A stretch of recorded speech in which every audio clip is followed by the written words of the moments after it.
السلام علیکم۔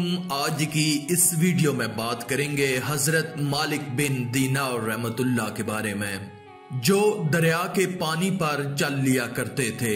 ان کے دو بہت ہی دلچسپ واقعات ہیں اور یقیناً آپ کی دلچسپی کا باعث ہوں گے۔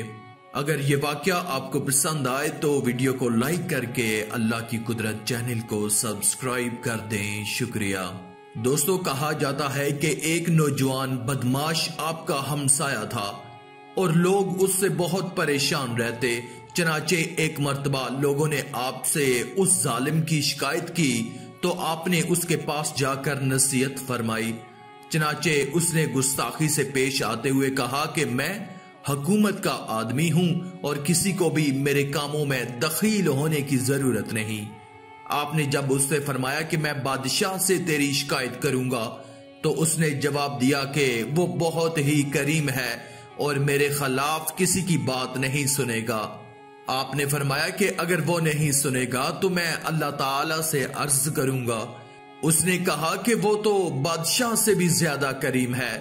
یہ سن کر آپ واپس آ گئے، لیکن کچھ دنوں کے بعد جب اس کے ظالمانہ افعال حد سے زیادہ ہو گئے تو لوگوں نے پھر آپ سے شکایت کی اور آپ پھر نصیحت کرنے جا پہنچے، لیکن غائب سے آواز آئی کہ میرے دوست کو مت پریشان کرو۔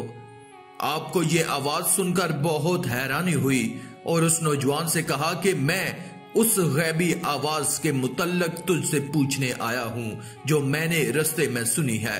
اس نے کہا کہ اگر یہ بات ہے تو میں اپنی تمام دولت راہ خدا میں خیرات کرتا ہوں، اور پورا سامان خیرات کر کے نامعلوم سمت کی طرف چلا گیا، جس کے بعد سوائے مالک بن دینار رحمت اللہ کے کسی نے اس کو نہیں دیکھا، اور آپ نے بھی مکہ معظمہ میں اس حالت میں دیکھا کہ بہت ہی کمزور مرنے کے قریب تھا اور کہہ رہا تھا کہ خدا نے مجھ کو اپنا دوست فرمایا ہے۔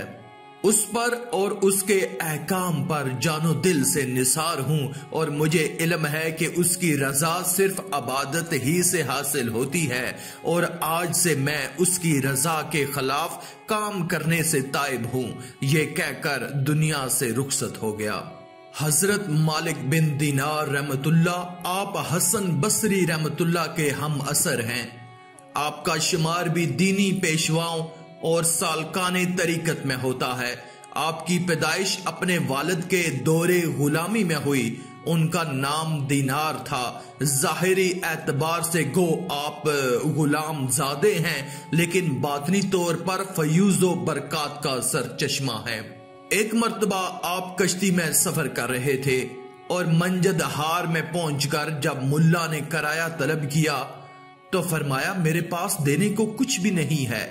یہ سن کر اس نے بد کلامی کرتے ہوئے آپ کو اتنا زد و کوب کیا کہ آپ کو غش آ گیا، اور جب غشی دور ہوئی تو ملا نے دوبارہ کرایہ طلب کرتے ہوئے کہا کہ اگر تم نے کرایہ ادا نہ کیا تو دریا میں پھینک دوں گا۔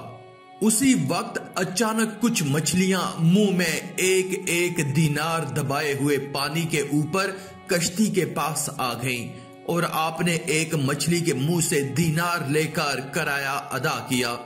ملا یہ دیکھ کر قدموں میں گر پڑے اور آپ کشتی میں سے دریا پر اتر گئے اور پانی میں چلتے ہوئے نظروں سے اوجھل ہو گئے۔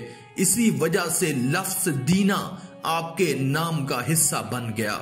امید ہے آپ کو یہ واقعہ پسند آیا ہوگا۔ اگر یہ ویڈیو آپ کو پسند آئے تو کمنٹ میں اللہ اکبر لکھ کر اللہ کی قدرت چینل کو سبسکرائب کر دیں، شکریہ۔